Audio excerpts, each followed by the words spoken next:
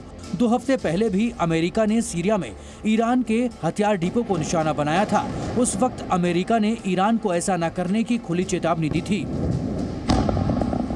Well, the president has been very straightforward on this. If American troops are attacked by Iran and its proxies, we will respond. We did respond. If attacks continue, we will respond. And I think the Iranians understand our message. America खुले तौर पर Iran को धमकियां दे रहा है, लेकिन Iran के तेवर नर्म नहीं पड़े हैं। गाजा में इजराइल के ग्राउंड ऑपरेशन से खफा ईरान पहले ही अमेरिका को सबक सिखाने की बात कह चुका है।